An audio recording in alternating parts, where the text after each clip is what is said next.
Today I'd like to share with you a concept that I learned many years ago reading this particular book. It's called The Blue Ocean Strategy. And so I'd like to kind of summarize a little bit about the key parts of that I think are very important for small businesses. So essentially, the book goes on to say that there's two types of oceans out there. There's what we call red oceans, and red oceans are red because there's blood in the water. These are what we call a contested market. In other words, there's lots of people vying for the same customers, and essentially, in order to capture that customer, you have to step over a lot of dead bodies to go off and do that. Hence the reason it's blood in the water in a red ocean.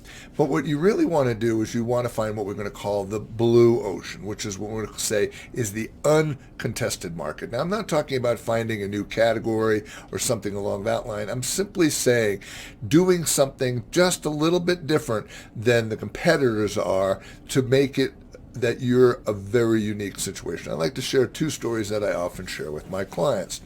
So a number of years ago, I had a motorhome, and we went to an RV park. We weren't really prepared to eat in the RV. It was a terrible rainy day, and we were in Amarillo, Texas, and I discovered when we checked in that there was actually a restaurant nearby called the Big Texan, and they offered limousine services to pick us up at the RV lot in a big limousine with a big old longhorn on the front of their limo, picked us up, dropped us off at the restaurant. We ate, and then the limousine took us back. There was no cost for the limousine at all.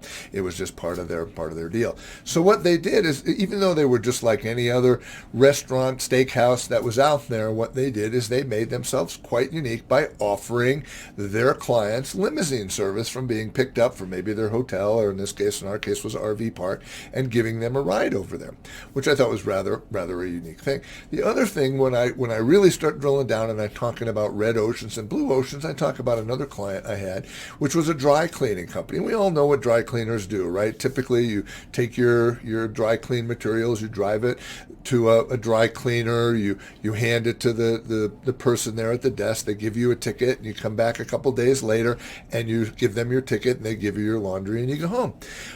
So, how do you differentiate a dry cleaning business? Well, in his particular case, what he ended up doing was we actually did a business model canvas on this, and we tried to find something that would help him differentiate his business. And what we ultimately came up with was a pickup and delivery service. So essentially what he did is most of the people that he was, in fact, providing dry cleaning services were for executives. And so what he started to do is he went to many of the office buildings downtown, and he would offer them the service of saying, listen, don't go to your time is valuable. Don't spend your time, driving and picking up your dry cleaning. I'll tell you what I'm going to do. I'm going to give you this little bag. You can hang it on your door, put your dirty suits in there. And once a week, I'm going to come by. I'm going to pick those up. I'm going to bring them back to my laundry. I'm going to go ahead and wash them, and I will bring you back the next day. You'll have your clothes dry cleaned.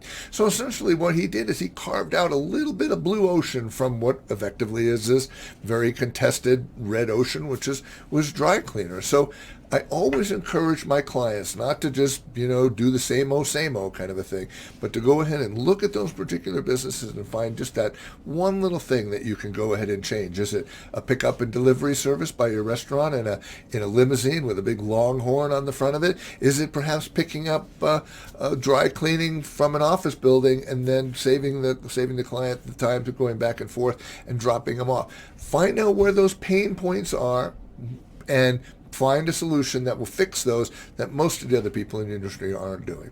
Okay, hope that helped, and be sure to check out some of our other resources on SteveBizBlog.